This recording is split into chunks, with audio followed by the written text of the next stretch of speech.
Hey guys, what is shaking? I am Tim. I'm your host of the Unshakable podcast. Here, we like to talk about Parkinson's, raising awareness, how to raise funding, how to find a cure, whatever we can do to help move the needle towards a cure. We like to talk to people those or caregivers or anybody affected by it or have a connection to it, who are passionate about it. We like to just have a laugh or make you forget about your troubles for a little while. So you guys know I'm extremely big on advocating. You saw me post something the other day about Michael J. Fox, who was our beacon of light, trying to get us to the finish line of a cure, whatever we can do to help him. Um, I posted something about Shrinking in his debut on the TV show Shrinking, and it's up to 7 million views. Like I said, you never know how making a reel or a movie or an email is going to affect somebody, who you're going to get, how it's going to be perceived, or how you can help move the needle. So I'm looking at the people who are liking it and looking at it, and Michael J. Fox looked at it.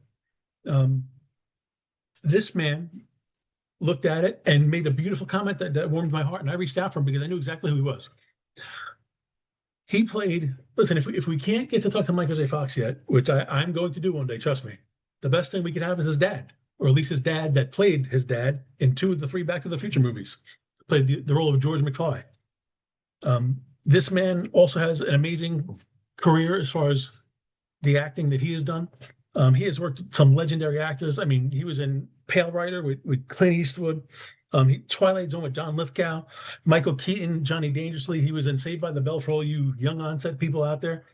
Um, Unbelievable. I mean, he had cameos in Dallas, Max Headstrom, other major TV shows. I am honored, absolutely honored to have Jeffrey Weismann join us today. Thank you. Wow. Very cool. I love it. I got Thank a you lot so to much. live up to now. Oh, listen. Well, and I'll be honest with you, before we get into the Michael J. Fox stuff, I mean, you are a great actor. I mean, you've been in such great stuff that I want to talk about some of the fun things that you've done. I mean, you have been on screens in movies with Clint Eastwood, John Lithgow. It's unbelievable. I've been very fortunate. Yeah. I recently posted, I'm in Johnny Dangerously. I'm the vendor selling the I Love Johnny, I Heart Johnny t-shirts. And I posted on my social the photo of me in the shot where we're all repeating what Michael Keaton's telling us. And it was so much fun being on that set and now seeing so many people say, "Oh my God, that film, I didn't know you were in it." So it's been really rewarding for me, I guess. What is it? So you have such a great story. I mean, listen, that's one of my favorite movies of all time. I mean, listen, I'm 50, so I grew up on the Johnny Dangerously's of the world, and I also grew up on Saved by the Bell, which a lot of people may not know about you. You played the high geek. Yeah, well, the character, I'm underneath the funky buck teeth and thick glasses and pocket protector and my hair standing straight up. Yeah, that was something that was just such a kick to do, and then to find so many people who said you were in that, and it really is fun being a character actor, and finding the joy, people reliving, oh, I love that, or so on and so forth. And then for me as an acting coach, it was really rewarding for me to see up close how Clint Eastwood puts everything at the end of his nose and keeps it real small, and yet it's really big and truthful when it's on the 70 millimeter screen or 70-foot screen. And then seeing Mike up close and his technique that he honed doing television comedy, or watching Keaton or John Lithgow, who was weaned on stage, who's always being told to bring it in for film. And yet on Twilight Zone movie with George Miller, the director was saying bigger, bigger, bigger, and he loved that. John just was in heaven. I've never told him to get bigger. Your list of accomplishments we could talk all day about that. I mean, you've made cameos and guest spots in Dallas, Max Headstrom. I mean, it's amazing. But one of the coolest things that I think that I may have heard about you, and correct me if I'm wrong, on Sergeant Pepper, which you were in. Oh, somebody told me that you may or may not have been partaking in some fun, and you may have been the first person to congratulate the Bee Gees on their #1 record. Is that true? Yeah. Well, when I was growing up, I always wanted to be an actor, but my parents wouldn't let me act or pursue professional acting. Schoolwork came first, which I totally understand. But at the time, I still, yearned for it. And then when I finally got out of high school, and all through school, I did school shows and community theater and such. And then as soon as I was out of high school, I signed up to do waiver work. One of those projects was Sergeant Pepper's, and I am in 4 scenes. I think I'm in the crowd with Earth, Wind, and Fire. I play Strawberry Field's brother when the band is going off in the hot air balloon, and then I'm one of those sort of Boy Scouts being brainwashed by Alice Cooper. And I'm 17. I'm really excited finally to be on a major studio lot and working on a soundstage. And I'm like, what's that smell? Is that pot at 7:30 in the morning? And as a kid, I'm following my nose, and it brought me to Barry Gibb. I said, "You're smoking pot at 7:30 in the morning? Wake and bake?" And he goes, "Sure. You want some, kid?" I was like, "Sure." Well, there's tobacco in that, and gave it back. Bleh. And he said, "That's how we like it." And just a moment or two later, Robin Gibb came over and said, "Hey, Barry, our new album, I think it was, is it called News of the World? Just reached #1 on the Billboard charts." And I was the first to congratulate them both. Loyal accomplishments. How crazy is that? So listen, take me back before we get into some of the Michael stuff. Take me back to your start. When did you give up on the dream of wanting to be an astronaut and get the acting bug? And was there anybody specific you saw on screen that you said, like, listen, with music, it's Elvis or the Beatles, where you just say, I want to do that? Was there an actor that you were just like, I want to do this? I had a lot of different things contribute to that. I think when I was, my folks said I was kind of a ham acting when I came out of the womb, wanting to be the center of attention at least. And I was 4 years old, I think, when I got kind of kidnapped by Chico Marx's widow. My dad managed a private club, card playing club, and she used to come and play cards. And she thought it would be a kick when she saw me. She said, "Oh, you're adorable. Get under the table and just hide there. We'll have a little joke on your parents." And I was under this table with the ladies' legs and their garters and stockings for at least 20 minutes or a half an hour, maybe longer. And I would hear my mother coming, "Have you seen Jeffrey?" And my dad coming through, "Where's the kid?" And they were starting to panic. I was like, this is not good. Anyway, I knew that she was some sort of celebrity. I knew that my dad was friends with Mike Frankovich and Benny Barnes, who was an actress way back. And he was partners for a while with Lauren Green in the club. And Don Adams used to come to the club and play, from Get Smart. And Omar Sharif, I was probably about 5 or 6 when my babysitter brought me to my dad's club, and I saw her kind of flip out over meeting Omar Sharif. And then we went and saw the new movie he was premiering in that week, and she flipped out again. And I was very fond of this babysitter, and I thought, oh, that's how I'll get her attention. I'll be an actor. That'll work. So I had a lot of different experiences growing up where TV shows would be shooting in my neighborhood. I remember meeting Ephraim Zimbalist Jr. shooting the FBI, and Monty Markham liked it. He was a guest star on that episode, and I knew his show, the second 100 Years, I think it was called.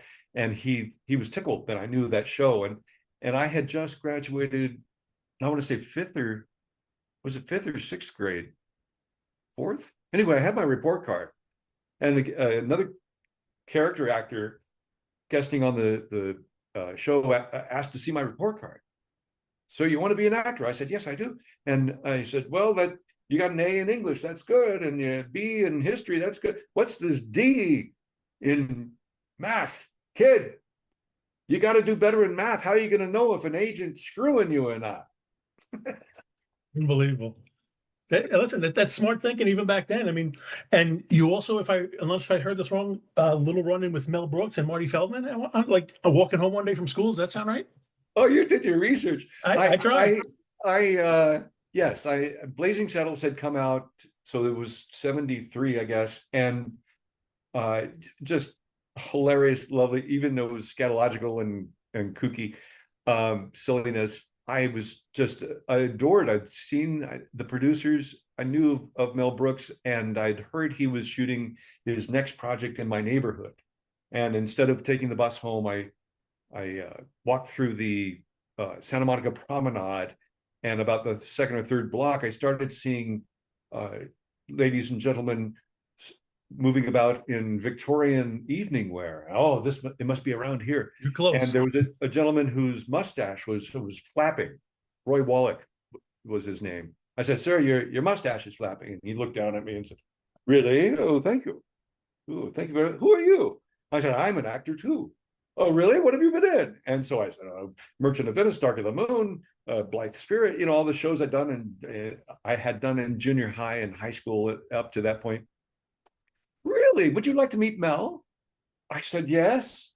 He said, "Come with me, little boy." Yeah. And we went to the Mayfair Music Hall where they were shooting the Puttin' on the Ritz number. Okay. And one of the first people I saw in street clothes was Marty Feldman. And I was like, I knew Marty Feldman from his TV series. Yeah. I just loved his wacky fun. And he was in a beret and wore a man bag. And so kind of flash forward from 73 to about 2013, I think it was, somewhere in there, I got to play Igor in Young Frankenstein, the musical. And I wear a man bag. So I'm kind of like full circle here. Yeah. And then Roy took me inside the theater and found Mel and said, Mel, you want to meet this kid? He's done this and this and this. And Mel said, "I got no time for kids." Thanks, Mel. Well, I met Mel several times over the years. My Marx Brothers team auditioned for him at Paramount when he was shooting or preparing to shoot Robin Hood Men in Tights. And many years later, we didn't get the role, but I remember after the audition, we went to the Formosa Cafe bar afterwards, and there was Robert Englund, who liked that we were all made up as the Marx Brothers and bought us a round of drinks, and we got to hear Robert Englund talk about his days as being a spear carrier with Tom Hanks. That was fun. I had on Johnny Dangerously worked in that scene with Dom DeLuise playing the Pope, and Right. I became I'm friendly. at the Pope. Yes, I thought them. And Dom and I became friends, and I tried to stay in touch. He thought that I'd be good for a role in Fatso. I think he told me to have my agent call, and never panned out. But then when Dom was doing his Candid Camera series at Universal, where I was playing Stanley Laurel and Groucho Marx and Charlie Chaplin on the tour, Dom, I'd run into him and he'd request my Laurel and Hardy team to warm up his audiences. And then when the American Tail show opened, he was doing the voice of the big cat puppet. We did the premiere of that, escorting celebrities, Jerry Lewis, Ed McMahon and such. And then when Dom did the live remotes around the country for the Good Morning shows, we were there with him on that. So Dom became a fan of my comedy. So one night, I went to the Buster Keaton Festival at the Silent Movie House, and Dom was there with his best friend, Anne Bancroft, and Mel Brooks, her husband. And during the break, I went out just to say hi to Dom, and he was like, "Anne, Mel, you got to see this kid when he's Charlie Chaplin and Stanley Laurel, Groucho Marx. You think they're there? He's what?" And then I reminded Mel that we had met on that audition for Robin Hood Men in Tights. And he said, "Oh, I remember you guys. I liked you guys, but I had to cut the Marx Brothers from the banquet scene because the actor playing Don Corleone wanted too much money." And it was at that point that I realized it was Dom who played the mafia boss role. And so I just turned to Dom and started choking him. And it was a nice, fun bit. Honestly, you touched upon something I was going to ask you. You have done work, like you said, as Charlie Chaplin, Larry Fine, I think. You have studied. I heard you're a film buff. Yeah, exactly. You like the way a film comes together. You like sitting and watching. You know all the ins and outs of it. I do.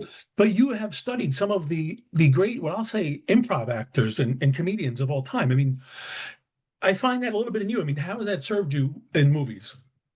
Well, I started improvising very young. With my sister and I would do role-playing stuff in our bedroom when we'd get in trouble and be confined to our bedroom, or we'd act out rock and roll albums from Bowie to Jimi Hendrix, whatever, Led Zeppelin, and we would do like every other kid and do role plays in our playhouse or garage, wherever our clubhouses were. And then in grade school, to get my ham bone out, my teacher would allow me to do newscast reports from whatever period of history we were studying live from the pyramids.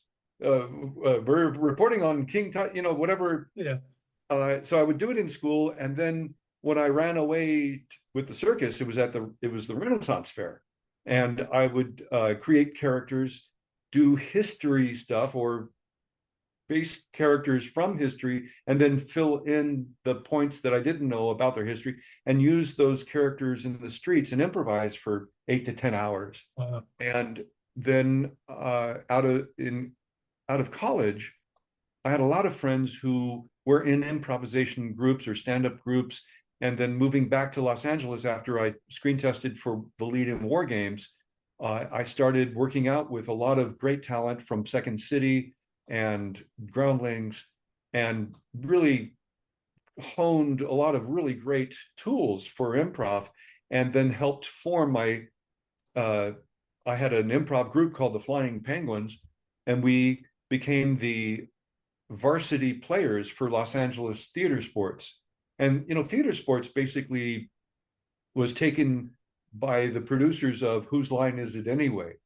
And that's where the, I guess, origin story of that show, Whose Line, in London, my dear friend Michael McShane was in it, and Greg Proops. And then when it came to America, Brad Sherwood, who's a dear friend who was in theater sports with me, and Wayne Brady. Right?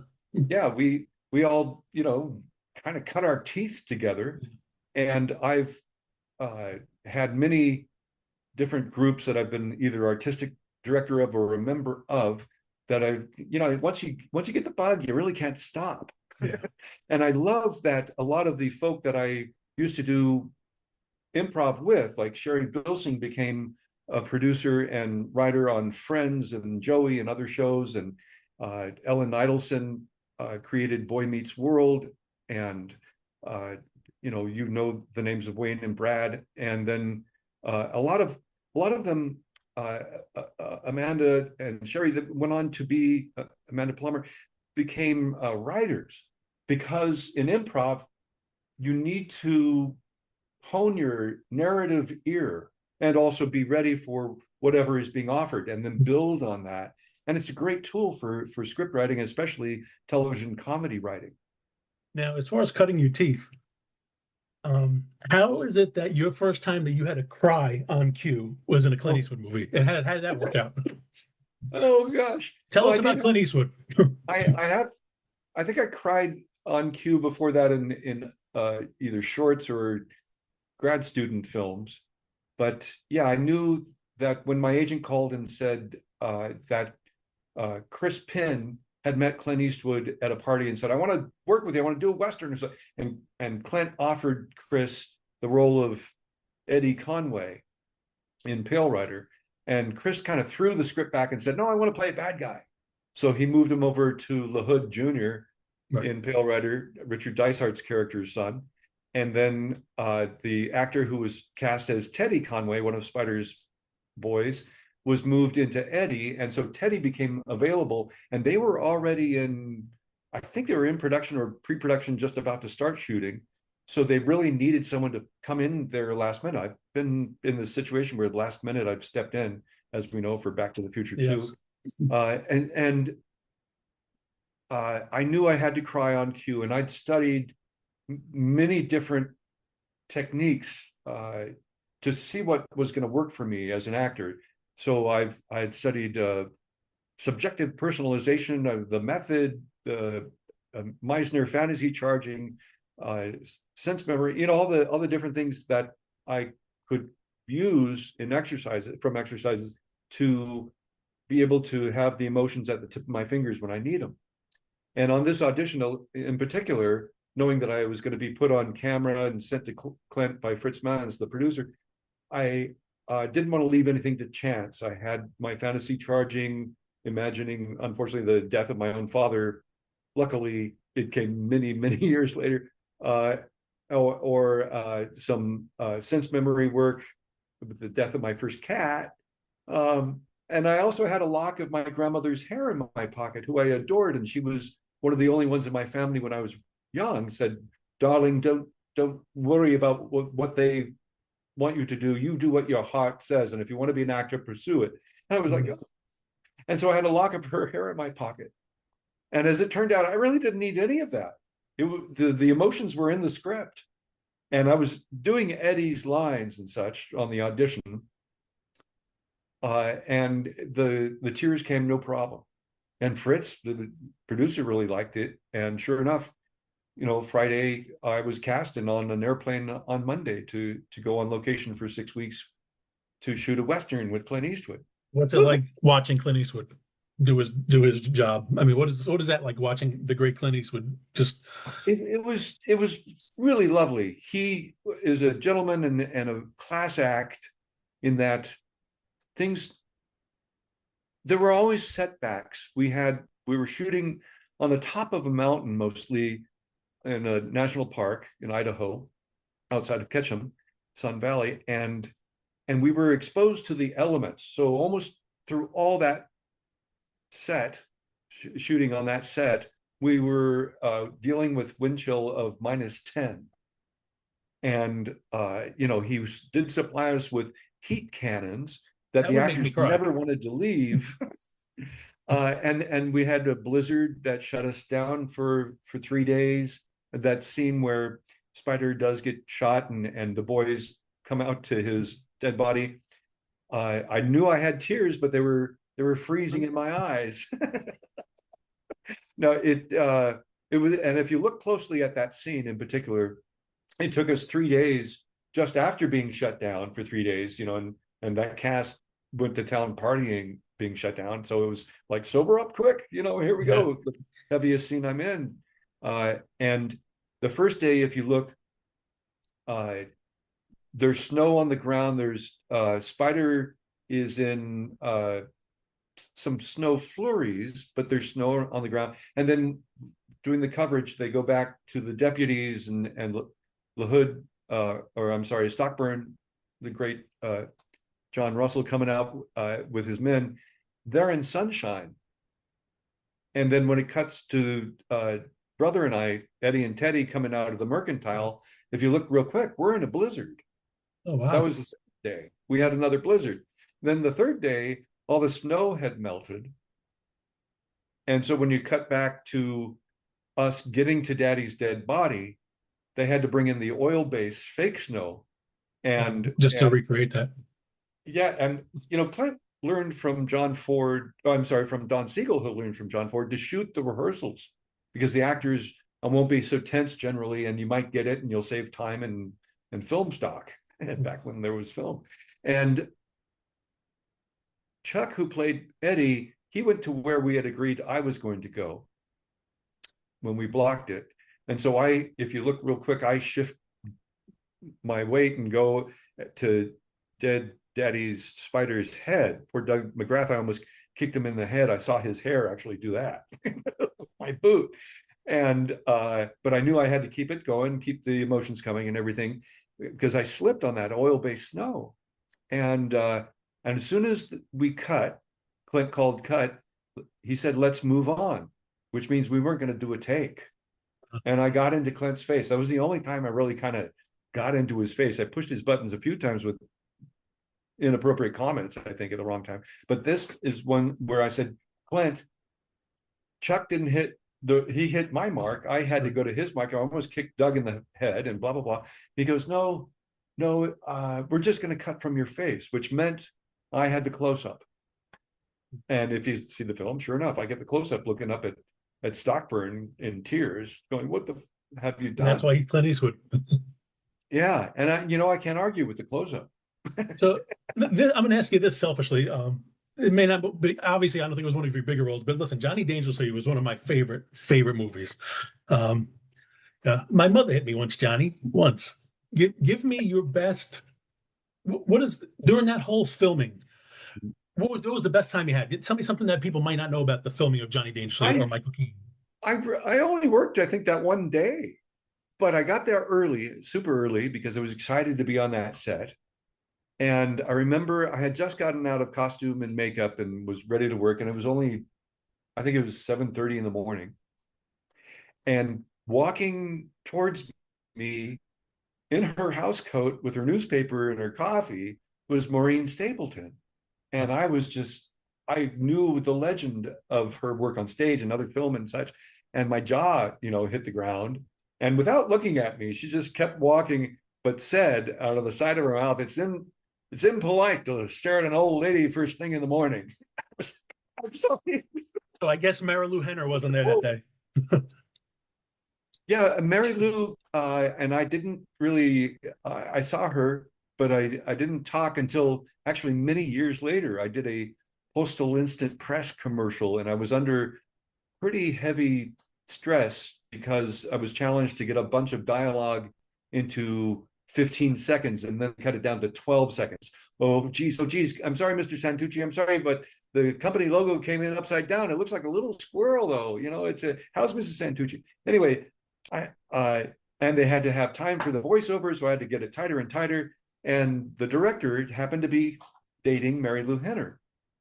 And I was, doing take after take, and no, it's got to be quicker, Jeffrey, quicker, Jeffrey. I'm like, oh my God. And I had, give me a moment. And I went and walked on the soundstage. And then all of a sudden behind me was Mary Lou Henner. And she said, don't let the pressure get to you. You're doing great. And that's all I need. I said, thank you. You're great too. Yeah, absolutely. And I just loved that because she was so supportive and charming, and she didn't have to be there. She was just there because her boyfriend was directing. Right. But back on Johnny Dangerously, I remember I didn't get to work with Joe Piscopo, but his trailer was right next to mine. So I before leaving knocked, and he said, "Come in." I was like, "Okay," because I was a fan of his work on Saturday Night Live at that Absolutely. time. And I said, "Mr. Piscopo, I'm Jeffrey. I'm just a day player, but I wanted to introduce myself." He says, "Come in, sit down, sit down." And for half an hour, we just chatted away, and he just Awesome. loved being on the movie set and working, and was just tickled to death. And I loved it too. That was at 20th Century Fox on their New York Street, which is legendary. Funny lady, all sorts of funny girl, all sorts of great movies shot there. Right. And for me, as a wannabe actor growing up, to be on the sets of legendary shoots it was just thrilling for me. That's And Amy amazing. Heckerling was, I was born in LA and raised on the West Coast, and my New York accent, it was all right. It was all right. I had a step grandfather from Brooklyn, and I'd get from him a little bit of an accent, but I wasn't so consistent, and she didn't like my accent so much. She said, come on, get him better. And I finally gave her something she liked, and I love Johnny. That's all I really had to say. I love Johnny. That's awesome. So listen, before we turn the page and get into the next half of this podcast, and which is the Back to the Future stuff, I just want to ask, we do something on here where we're going to shake things up with the lightning round. I'm going to ask you 5 questions, just 1 or 2 word Oh answers, boy. nothing crazy. And what's the prize? You get to talk to me for another couple of minutes. So And if I lose, that's it. It's over. so you already won. So what is the role that you wanted badly, you nailed in the audition, but you didn't get? Oh, there's so many of those. Of course, Martin Brest had told an agent that I was his favorite for the Genius. lead in War Games. Oh, War Games, And sorry. yeah, David, the lead in War Games, and he had open calls in 5 different cities: New York, Chicago, Seattle, San Francisco, and LA. And as far as I know, I'm the only actor that came in from the open calls. And in San Francisco, there were over 500 guys who came out. And the day I tested, Eric Stoltz, Dana Carvey, John Stockwell, Brian Backer, Albert Macklin, there were I think 6 of us all testing with Ali Sheedy, and I really thought I had that one in the bag. I really had to negotiate my contract. I got a very hot agent because of that opportunity, because Martin had said that I was his favorite. And little did I know at the time, Ali Sheedy was dating or living with Eric Stoltz, Schultz. and Yeah, she kept kind of looking through me and not connecting and looking around. And at one point, I turned and there was Eric Stoltz that's in the shadows unbelievable. on the soundstage. I was like, what's going on here? And I don't think I let it throw me. I still did my work. But once again, I was an unknown, and this was a Right. multi-million-dollar film. Yeah, you're So still cutting your teeth. yeah. And even though all the other guys came in through agents, none of us got it. It went What to, of is course, the Broderick, what who is had the one scene that you're most proud of? from War Games. From Oh, anything no. that you've Oh, done. because there are a few scenes that they cut from that film that I thought were going to be great, was going to rock. One scene that I was proud of that was cut. No, that you're in. Like if you could show somebody one scene of yours that you're the most proud of that you've done, what would that Oh be? wow. Oh wow. Oh gosh. That's a very tough one. Can I get back to you on that? There's Absolutely. there's so many. I do sometimes these low budget or medium budget independents, and I've had some great scenes in those. There's one that's a cult film called Corked Okay. that I was hoping to get re-released for its 20th anniversary, and I've had it upgraded. And there's I play an OCD winemaker in that, and there's some great comedy I do in that, and even some moving stuff. Another one called Savior of None, where I play a, a man who's had an injury from a car wreck, has a metal plate in his head, and he's kind of physically disabled, and he has some very emotional scenes in it where Benny has to become the avenging angel of an adolescent girl who's been abused and raped in the foster care system and by the local gang and stuff. And I have some very moving stuff in that. Um, Gosh, that's a tough one. I have a fun scene, Back to the Future 2, that was cut. Uh, the whole scene isn't cut, but the bit where I get to rotate for pizza in 2015, old George McFly, and it's in the bonus material, and it's called Pizza. Great and, pizza. and in that, I actually do my tribute to Crispin Glover. Wow. Lorraine says it's bad for you to eat upside down, bad for your digestion. Rotate your axis here, and she serves me, and I go okay for capitalizing on that George's back went out while he was playing golf that day, and I do my golf swing, and I do the Crispin choking laugh, and I think that's pretty funny. But that was Awesome. cut. So, since we're talking about Back to the Future and we were just talking about Marilu Henner, here's a little bit of a segue. Somebody that she was co-stars with that you were too. One of my favorite, and I think the funniest scenes of all time. Um, what does a yellow light mean? Slow down. What does a yellow light mean? Tell me about the great Jim Ignatowski, Christopher Lloyd. Chris is a sweet man. He is. I was huge fan of his work on Buckaroo Banzai and on Who Framed Roger Rabbit, and of course Taxi. And I asked my makeup lead, Mike Mills from Beetlejuice, on Back to the Future to introduce me sometime. And he said, "Well, come out next week. We're going to do the exteriors, Hill Valley 2015. I'll introduce you him, and you have to, come out at 3 in the morning, whatever." And I did, and waited better part of an hour, and then Chris finally came in the makeup trailer. He said, Mike Mills said, "Chris, this is Jeffrey Weismann playing George McFly. Jeffrey, this is Chris Lloyd playing Dr. Brown." I was like, "I'm so honored to meet you." And he goes, "Thank you." I love Christopher. I mean, he's doing some work now. He's on those Nobody films, right? I think he's in Nobody and Nobody Two. I mean, he's doing a lot of good stuff. He's still Oh, acting. I loved his cameo or his actually regular part in Wednesday, and he's like me, he cannot not act. I'm in 2 other films with Chris, one called The Boat Builder, another one called the Chateau Miro, where we play rival attorneys, a wine themed movie. So Chris and I that night or morning at 4 a.m. just stared at each other and had silence for a few minutes before it got too awkward. And I said, "Well, nice to meet you." I got out of there. So it wasn't until, gosh, so that was in 89 or 88. And it wasn't until 2009 or 2010 that Chris, Claudia Wells, and I were guests at the New Beverly Cinema Theater in Beverly Hills, who were showing the trilogy Back to the Future, and we were the guests. And Claudia had another show out in Santa Monica, so she didn't come until after the second film or so, or the first film. And Chris and I were there early, so they put Chris and I up in the projectionist's booth. So for 40 minutes, I'm with Chris up in the booth, and that's when he finally kind of opened up.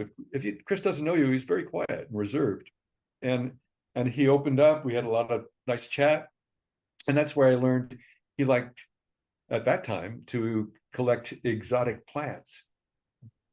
And I did not know that.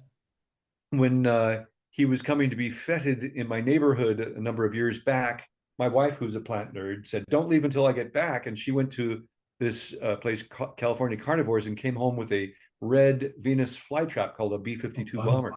And I gave it to Chris at the theater, and he was being feted. They were showing his reel, and we saw that, and he was like, "Oh, That's great. That's such a great thing." A number of years later, when I ran into him at the Comic-Con in London, I said, "Chris, how's that B-52 bomber?" He says, "I killed it.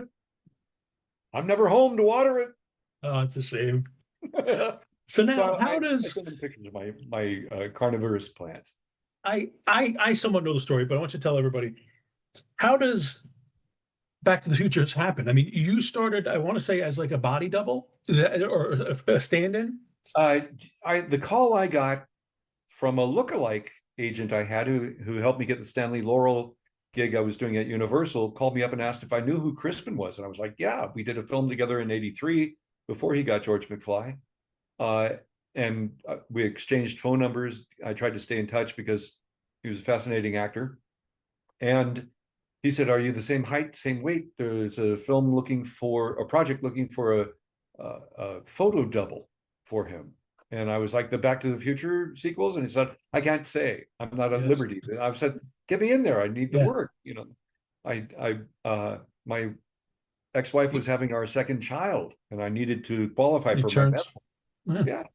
And I went and met with the assistant directors, and then they sent me to casting, and I auditioned with the clothing hanging in the backyard, George and Marty, and that went well. And then I got started being sent to prosthetic makeup, mold fittings, and body cast for that special effect for spinning for pizza fitting. And then I did a screen test for Robert Zemeckis, Bob Z, and Dean Cundy in the young George makeup. And I remember waiting around and seeing the guys in the next soundstage shooting Dick Tracy, William Forsythe as Flathead, and I think it was Dustin Hoffman as Pruneface. And I was like, "Whoa, this is incredible, your makeup." And they were looking at me going, what are you supposed to be? It's like, oh boy. And it really was an odd looking makeup that young George, even though it was based on Crispin's life mask, from the front, it kind of looks weird. Actually is off-putting, as people on social networks that see the close-up shots that Ralph Nelson took, like, ooh, but the profile is most definitely Crispin and long shots. So that's why you only see me as young George recreating the Enchantment Under the Sea dance kiss, or the fighting with Biff in the parking lot in part 2, from a distance or out of focus or what have you. And I remember at that screen test for the makeup, Bob Z saying, "So Dean, what do you think?" And Dean saying, "I think we have Crispin without the trouble," which kind of was part of an equation of clues that I was getting during the shoot, before and during the shoot, that Crispin was holding out for $1 million in script approval and had caused a lot of trouble on the first film. And I had even called Crispin saying, say a good word for me, I need the work. And then later on calling him up and saying, "What's going on here?" And reading in Variety and the Hollywood Reporter that he may not be coming back because he had a scheduling conflict with a Another David movie. Lynch something. Yeah. Anyway, uh, and the first time meeting Mike Fox was when we were shooting the Enchantment Under the Sea dance. I'm coming in for the first time, and he's coming out the door for a smoke or That something. didn't go as you thought. And no, he said, "Whoa, Crispin ain't gonna like this," and I was like, "Oh, great." But by the end of the first week, Mike and I were having a beer in his dressing room, and he was telling me all sorts of incredible stories, and a very, very nice guy. And he introduced me to his agent, his attorney, and he knew, and I think everyone by the end of the first couple of days knew that they were stuck without Crispin, and that I was a pro doing my job. And it, as uncomfortable as it was, we had to do the work at hand, and Tom was fantastic working out the fight choreography, and I hung out in between takes with Billy Zane in his trailer. I was a DJ. I've been a DJ for many years, and I had these great mixtapes that I brought over, and we hung out and listened to those tapes, and Billy knew the lyrics to all of the songs I had. And I heard you actually had a little bit of an anxiety attack when you're hanging upside down, and you had to stop filming. Is that correct? Well, yeah, there was one moment. It happened to be Claustrophobic, I think. For the effect of spinning. I was put in the body cast, Right. then the costume put on over the body cast, and then spun upside down. And before Don, my handler from ILM, cinched me in, I hadn't gotten a very deep breath. I always made it a rule to suck in as much air as possible. So like a horse, Yeah. you have some room to breathe. And I didn't do it, and I was turned upside down, and I had no air in my lungs, and all my weight was collapsing on me. And Bob Z had said, "All right, action," and I started flailing, trying to rip the costume off because I have claustrophobia as well, and that triggered it. And it was like, "Jeff, wait, what's wrong?" And I got spun up, and I said, I can't breathe," and they got me out. And I said to Bob Z, I've got to walk. I need to walk to collect myself because I was having an episode. And I walked around the set. And of course, the only thing I could think of was how much that my little walk was going to cost production. I can't even imagine. Listen, but 50,000 a minute, something like that. I don't know. breathing is important. I do know that if I was in Michael J. Fox's trailer, I would not be breathing. Share with me, what are one of the things you and Michael J. Fox talk about on your first beer? So a couple of them I can't. Okay. Can't publicly. That would And I be. don't want you to.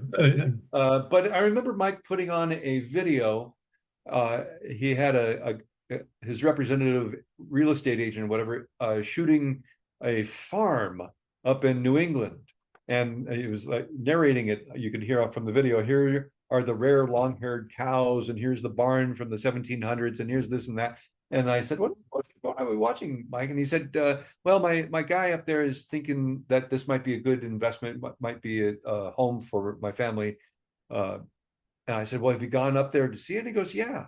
What do you think of it? And I said, well, what do you think of it? How? And he goes, well, when I went up there and I went in town to the general store, I was treated like a regular person, like nobody special. I really like that. And I said, well, then you should probably get it.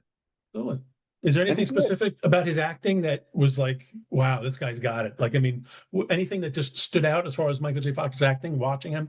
It was just lovely. It was really rewarding to see how he honed his work, Right. How he knows instinctively what is happening comedy wise. It is a muscle that you have to exercise and get into shape over the years. And he's the only actor I've ever seen who wasn't directing to call cut. He was doing a line while walking, and he said, cut. No, I didn't even believe that myself. And I immediately looked at Zemeckis, and you could see the steam coming out of Zemeckis's ears. I can imagine. And Mike, and Zemeckis finally said, all right, back to one. What are you going to do? There's a famous story that Mike is the only actor to ever tell Pitka. There's a famous commercial director who just was very sadistic with everyone. And Mike told him where to go. And Pitka got into Mike's face and said, "You're the only actor I'll allow to do that." Because Mike's charming. He really is a nice guy. He embraced me right away. And so we could do the work at hand. And that's what you got to do. You've got to have a team. Filmmaking is a team effort. That's why you hear people refer to their movie cast as a family, especially at reunions. It's like getting together with your family, because you get to know everybody's ins and outs and secrets, and on location, especially for long periods. And when you get back together, it quite often is the case that you've realized there was a lot of camaraderie and love that was established during the filming. I was very lucky that Mathilde, the handler of Einstein, Freddie was his name, Freddie. She was a friend of mine from the studio tour, from the Animal Actors stage that I warmed up regularly as the Laurel and Hardy characters. And it was great to have that connection on the set. It was great when Flea came on set, because Anthony, his band lead singer's dad, used to come to a club that I DJ'd at on the Sunset Strip, and so I had something to break the ice with him with. I always looked for hopefully a connection on Pale Rider.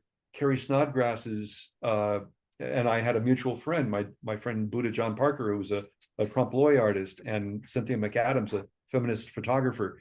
And breaking the ice there allowed me to get very close to Carrie very quickly. And at the end of a shoot day, she would like let it all out about how she had it butting heads with Michael Moriarty and Clint Eastwood over how she wanted her character to be. And she almost quit a couple times. And I kind of talked her down, with strawberry margaritas and letting her vent. And for me, also, I was kind of pinching myself, because here I was getting very close very quickly to Carrie Snodgrass, who in her first feature film was nominated for an Academy Award for Diary of a Mad Housewife.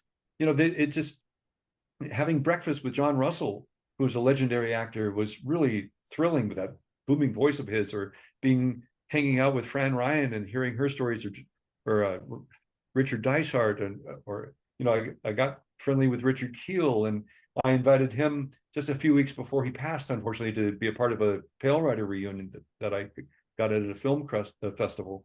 Anyway, for me, it's the mingling of great talent and supporting each other and getting to know them is thrilling. And then I get to do that with the fan cons now. This is great. I've become good friends with James Tolkien, told James Tolkien, Principal Strickland, who's told me wonderful stories. Top Gun. About, Serpico with Sidney Lumet and other shoots. Tom Cruise, Top Gun. Yeah, I got cast in a film to be Tom Cruise's character's best friend, called All the Right Moves, with Leah Thompson and Chris Penn. And just a week or two before shooting, they wrote the part out. I was like, damn. But I did an event with Tom once for Scholastic. I was Charlie Chaplin, and he and Nicole came in to inspire the kids to read. And Tom came over to me. It was 110 degrees inside the barn up at Universal for the Western Stunt Show. He goes, "Aren't you hot in that?" And I said, not as hot as you. Yeah. So listen, I know we're running out of time, so I wanted to just put a couple more things in here. Shifting to the Parkinson side of it. Yeah. Now Michael came out in 98 and told the world about his Parkinson's diagnosis, but he was actually diagnosed in 90. You acted with him in around 88, 89.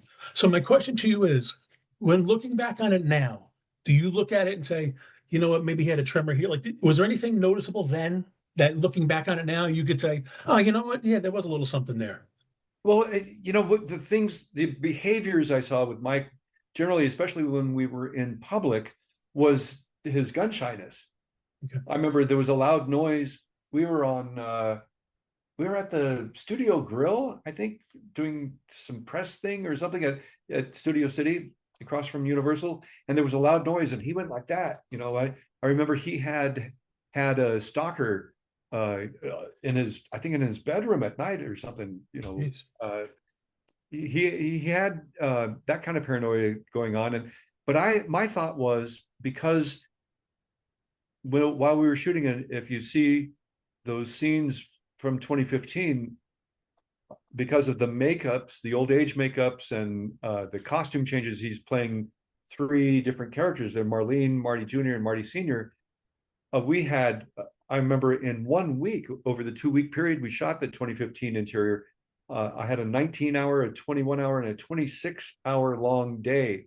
And I was like, Mike, when do you sleep? Because he was shooting the last season of Family Ties over at Paramount and coming to Universal at night and on the weekends. And he goes, I sleep in the limousine in between the studios. That is crazy. So my thought was that Mike, wow, was overworked, and I think that brought the Parkinson's on early. What a great shot. And this was in 2008 when we did the first Back to the Future cast reunion. We had about 20 of the cast and crew there. And Mike was unannounced.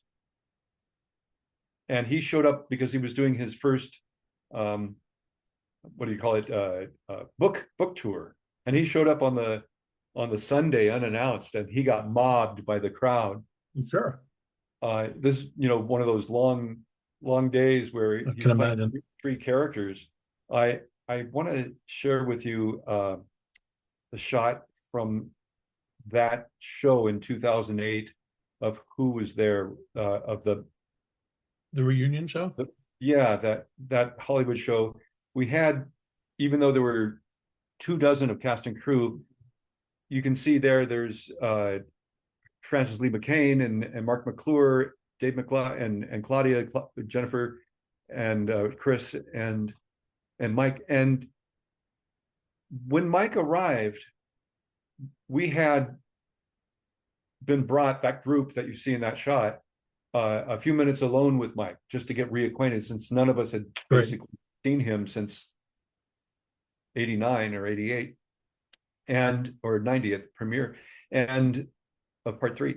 And it was the first time I think all of us had seen the effects of the Parkinson's on him, because we'd be talking with him, shooting the shit, and all of a sudden he'd go up on his toes and have to walk away.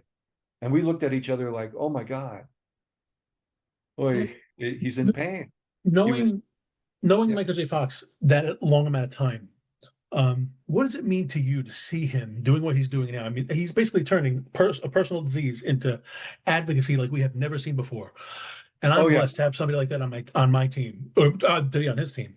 Well, are you surprised by that at all? He's over $2 billion now he's raised for Parkinson's disease research. So last year, being the 40th anniversary, I was included kind of as a placeholder for Crispin in some of the reunions at the fan expos. Wow. And up in Calgary, well, the first one was in New Orleans, and Mike was coming off the stage, and it was just like 2 weeks after he was awarded the Medal of Freedom.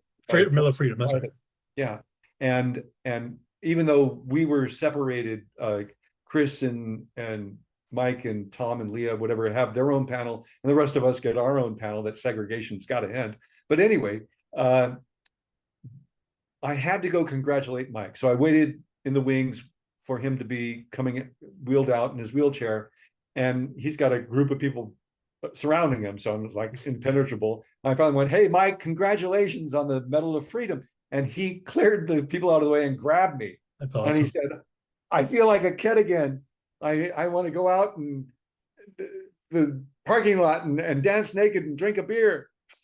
Things like that warm my heart. I mean, because listen, it is people like him that give people like me hope that there's a fighting chance, and that's why I'm doing what I'm doing. I mean, that appearance on Shrinking, even, he's got to work. He's like Chris. He's like me. It's in our blood. It's in our makeup. We've got to work. And Hollywood unfortunately gave me a bad bill with the whole Crispin stuff, because being friends with Crispin, I helped him. I gave him my photos and my stories, and he got his $750,000 settlement or whatever.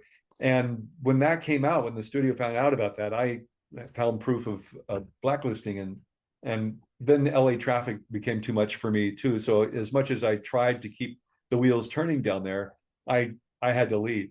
And And you I did some.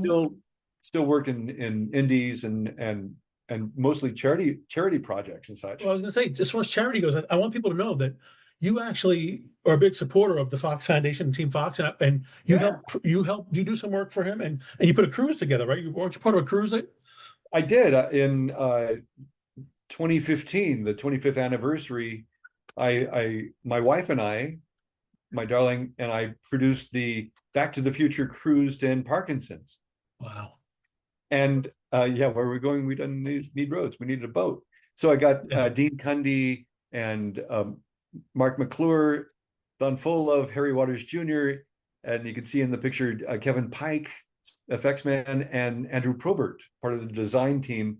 And we combined photos. I'm sorry, combined the cruise with the Star Trek cruise, because Andrew Probert designed some of the Starship Enterprises for the first movie and different series, and Kevin Pike also worked on Star Trek. So there was a win-win there. And then we helped produce. First, it was called Back to 1885, and then became Return to Hill Valley, and it celebrates Back to the Future Part 3.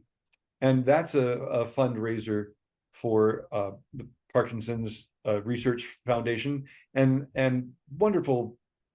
The folk that come from around the world often are in this group called the Citizens of Hill Valley, and we get to do things like, you see me here blowing the train, the old number 3 that was in Back to the Future Part 3, and we get like Marvin McIntyre, who played the Undertaker, and other celebs like Burton Gilliam from Part 3 came up to be a part of the Return to Hill Valley and Back to 1885.